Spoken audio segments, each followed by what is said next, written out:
ሆርሙዝ ሌሊቱን በእሳት ስትናጥ አድራለች። ልዕለ ኃያሏ የ21ኛው ክፍለ ዘመን ኤምፓየር አሜሪካ በፋርስ ባህር ላይ በከባዱ እየተፈተነች ነው። የሆርሙዝ ወሽመጥ 200 የጦር አውሮፕላንና ግዙፍ መርከቦች ለመሰልቀጥ እየተዘጋጀ ያለ መስሏል። ኢራን ግዙፍ የጦር ልምምድ ሆርሙዝ ላይ መጀመሯን ስታስታውቅ፣ የአሜሪካ ማዕከላዊ እዝ ደግሞ በኢራን ደሴቶች ላይ ከፍተኛ የተባለ የአየር ድብደባ ማድረጉን ተሰምቷል።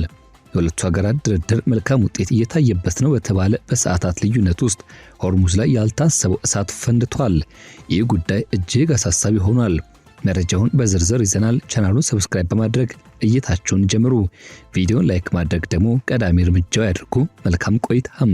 U.S. says a deal with Iran has been agreed in principle to reopen the Strait of Hormuz and that talks with Tehran have been የኢራን ጦር እጅግ ስትራቴጂካዊ በሆነው የሆርሙዝ ወሽመጥ ላይ አዲስ የቀጥታ ተኩስ የባህር ኃይል ወታደራዊ ልምምድ መጀመሩን አስታውቋል። ይህ በእንዲህ እንዳለ ደግሞ የአሜሪካ ጦር ኃይሎች በቅርብ በሚገኙት በቀሺምና እንዲሁም ሄንጋም ደሴቶች ላይ የሚገኙ የኢስላማዊ አብዮት ጥበቃ የጦር ባህር ኃይል ተቋማትና ይዞታዎች ላይ ያነጣጠረ የአየር ድብደባ ማድረጋቸው ተገልጿል።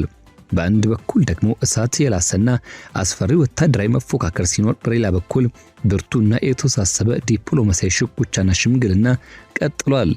ይህ ጠባብ የውሃ መተላለፊያ መስመር ብዙ ጊዜ የዓለምን የኃይል ንግድ ማነቆ ተብሎ የሚጠራ ሲሆን፣ የዓለም ነዳጅ ንግድም የ20 ከመቶ የሚሆን ድርሻ በከፍተኛ መጠን ያለው ፈሳሽ የተፈጥሮ ጋዝ ዝውውር ያስተናግዳል።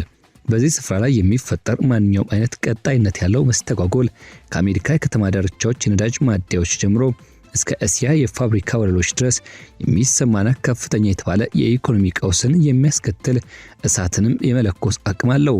የፍንዳታ ድምጾች በፋርስ ባህረ ሰላጤ ደሴቶች ላይ እያስተጋቡ ባሉበትና የኢራን ፈጣን የውጊያ ጀልባዎች በቀጥታ ተኩስ ታጅበው በሚንቀሳቀሱበት በዚህ ወቅት ላይ ቀጠናው በቃጠሎና በትርምስ አፋፍ ላይ ቆሟል። ሙህሲን ረዛኢኒ ጨምሮ ከፍተኛ የኢስላማዊ አብዮት ጦር ባለስልጣናት ይህን ወታደራዊ ልምምድ የኢራን የጥንካሬና የኃያልነት ደረጃን በግልጽ ያሳየ ደፋር እርምጃ እንደሆነ በማንሳት ይገልጻሉ። ረዛኢ የአሁኑን ወቅት የ47 ዓመታት ረዥም ትግል የመጨረሻ ምዕራፍ በማለት የገለጹ ሲሆን፣ የኢራን ቀጣይ የ50 ዓመታት የፖለቲካና የወታደራዊ በላይነት ይዞታ የሚያረጋግጥ ዕጣ ፈንታ እንደሆነም ተንብየዋል።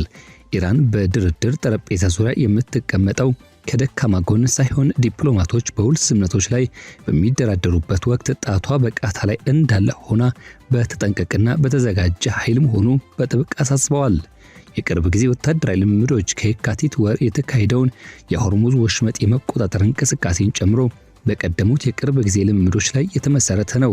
ይህ ተግባር ሊቃጡ የሚችሉ ስጋቶችን ለመመከትና የተግባር ዝግጁነትን ለመፈተሽ ታስቦ የተዘጋጀ ሰፊ የቀጥታ ተኩስ ሁኔታዎችን ያካተተ ነው።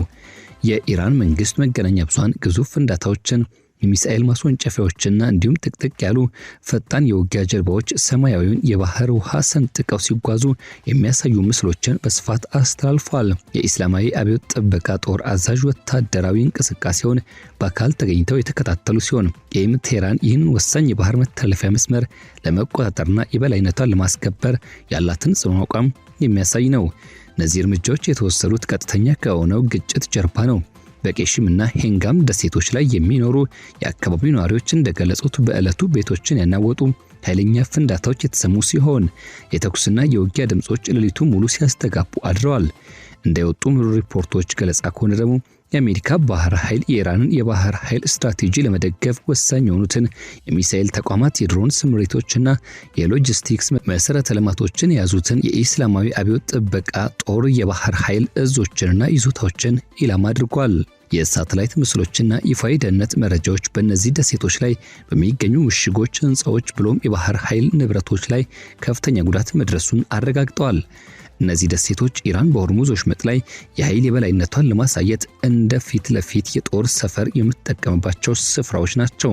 የአሜሪካ አየር ድብደባ ለወራት ያህል ሲካሄድ ከቆየው የእርስ በርስ አጸፌታ እርምጃ በኋላ ኢራን በንግድ መርከቦች ዝውውር ላይ የምታሰማውን የዛቻና ደህንነት ስጋት የመቀነስ ብሎም የማዳከም የአሜሪካ ጥረት ቀጣይ አካል ነው። ከዚህ ቀጥተኛ ወታደራዊ ፍልሚያ ጎን ለጎን ዩናይትድ ስቴትስ በኢራን የወደብ መሰረተ ልማቶች ላይ ሁሉን አቀፍ የባህር ኃይል ከበባ አድርጋለች። የአሜሪካ ማዕከላዊ እዝ አሁን ላይ ትልቅ ምዕራፍ ላይ መድረሱን ማስታውቋል። በዚህ መሰረት ከ100 በላይ የንግድ መርከቦች አቅጣጫቸው እንዲቀይሩ የተደረገ ሲሆን ትዕዛዝ ያልተቀበሉና ሕግ የጣሱ 4 መርከቦች ከአገልግሎት ውጪ እንዲሆኑ ተገደዋል። እንዲሁም የተወሰነ የሰብአዊ እርዳታ መተላለፊያ መስመር ብቻ እንዲፈቀድ ተደርጓል። ይህ ከ15000 በላይ ወታደሮችን ከ200 በላይ ተዋጊ አውሮፕላኖችና በርካታ የአውሮፕላን ተሸካሚ የጦር መርከብ ስብስቦችን ያካተተው ግዙፍ ወታደራዊ ክንውን የኢራን ባህር ላይ ንግድ ሙሉ በሙሉ አንቆ ይዟል። ይህ እርምጃ በኢራን ላይ ያስከተለው የኢኮኖሚ ጉዳት እጅግ አስከፊና አውዳሚ ነው። የኢኮኖሚ ተንታኞች እንደሚገምቱት የኢራን ዕለታዊ የገንዘብ ኪሳራ $435 ሚሊዮን ወይም ደግሞ ከዚያ በላይ የደረሰ ሲሆን ዓለም አቀፍ የገንዘብ ድርጅት IMF በበኩሉ በዘንድሮ ዓመት የሀገሪቱ የኢኮኖሚ እድገት በ6.1 በመቶ ከፍተኛ ደረጃ ያሽቆለቁላል ብሎ ገምቶታል። የኢራን ዓመታዊ የባህር ላይ ንግድ 90 በመቶ በዚህ ወሽመጥ በኩል ይተላለፍ የነበረ በመሆኑ የሀገሪቱ ኢኮኖሚ ጀርባ አጥንት የሆነው የነዳጅና የጋዝ ኤክስፖርት ሽያጮች ሙሉ በሙሉ ወድመዋል ወይም ደግሞ ተስተጓጉለዋል። ይህም ዓለም አቀፍ የኃይል ገበያ ከፍተኛ ተጽዕኖ ያሳደረ ሲሆን በወደፊቱ እርግጠኛ አለመሆን ምክንያት የነዳጅ ዋጋ በከፍተኛ ደረጃ እንዲንር አድርጎታል። ፕሬዝዳንት ዶናልድ ትራምፕ ይህ የባህር ከበባ የፈጠረውን የፖለቲካና የድርድር የበላይነት በተመለከተ ድምጻቸውን በግልጽ አሰምተዋል። ግጭቱን ለማቆምና የሆርሙዝ ወሽመጥን በድጋሚ ለመክፈት የሚያስችል እምቅ ስምምነት በአብዛኛው የተደራረበ እንደሆነ የገለጹ ቢሆንም አሁን ድረስ ዋና መቋጫ ያላገኙ አከራካሪ ነጥቦች መኖራቸውን ጠቁመዋል። ከእነዚህ መካከል የኢራን የኒኩለር መርሃ ግብር፣ በሆርሙዝ ትራፊክ ዝውውር ላይ የክፍያ ታሪፍ ወይም የመቆጣጠሪያ መብት ጥያቄ፣ የማዕቀብ እፎይታና የካሳ ክፍያ ጥያቄዎች ይገኙበታል። የውጭ ጉዳይ ሚኒስትር ማርክ ሩቢዮ አንዳንዶቹን የኢራን የውል ስምምነት ጥያቄዎች ሊተገበሩ የማይችሉ በማለት ያናናቋቸውና ያጣጣሏቸው ሲሆን የአሜሪካ ወታደራዊ ዕቅድ አውጪዎች ግን ለሚቀጥለውና ሊፈጠር ለሚችል አዲስ ወታደራዊ እርምጃ ዝግጅታቸውን በንቃት እየቀጠሉ ይገኛሉ። የዚህን ወቅታዊ ቀውስ አሳሳቢነትና እንዲሁም ክብደት በጥልቀት ለመረዳት የአካባቢውን መልክዓ ምድራዊ አቀማመጥና ታሪካዊ ሂደት መመርመር የግድ ይላል።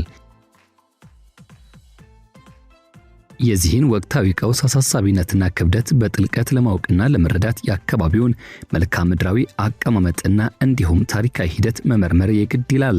የሆርሙዝ ወሽመጥ በኢራንና በኦማን መካከል የሚገኝ ጠባብ የውሃ መተላለፊያ መስመር ሲሆን እጅግ በጣም ጠባብ በሆነው ስፍራ ስፋቱ ደግሞ 33 ኪሎ ሜትር ብቻ ሆኖ ተገድቧል።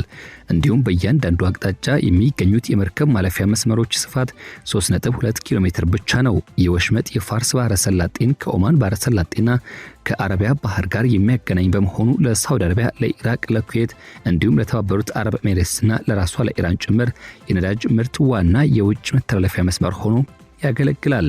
በታሪክ ሂደት ውስጥ ኢራን ይህን ወሽመጥ ሁልጊዜም እንደ ዋና ስትራቴጂካዊ መጫወቻ ካርታ አድርጋ ትመለከቷለች።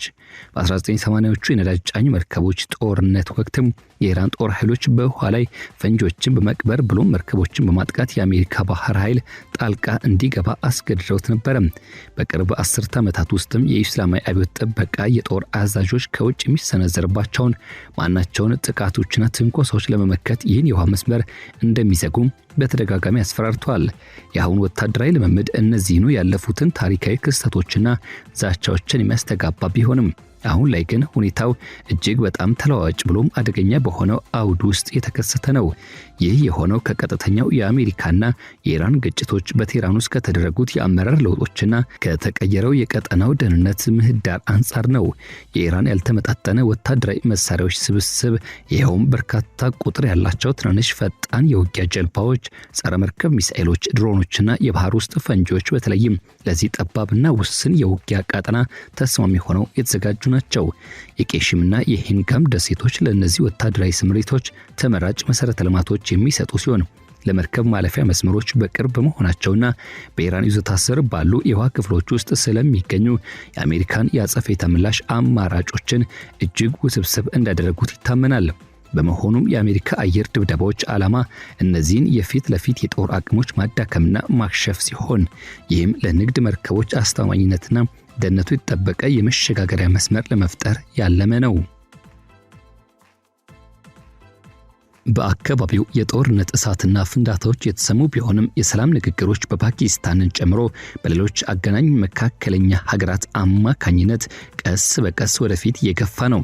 ፕሬዝዳንት ዶናልድ ጄ ትራምፕ ጦርነት ለማቆምና የሆርሙዝ ወሽመጥ በድጋሚ ለመክፈት የሚያስችል ስምምነት በአሁኑ ወቅት ወደ መጠናቀቅ ተቃርቧል በማለት ያሳዩት ይፋዊ ተስፋ በአንድም ይሁን በሌላ መልኩ በበለጸገው ዩራኒየም ክምችት በቀጠናዊ ተጽዕኖና በኢኮኖሚ ጥቅሞች ዙሪያ ካሉትና በግልጽ ከታወቁት ዓለም መግባባቶች ጋር ፍጹም የሚቃረን ሆኖ መገኘቱ ደግሞ አንዳች ጥያቄን ያጭራል። ኢራን ወታደራዊ አቋሟን እንደ ዋና ዋስትና ስለምትመለከተው በድርድር ጠረጴዛ ላይ ያላትን የኃይል ሚዛን አሳልፋ ላለመስጠት በጥብቅ እየታገለች ትገኛለች።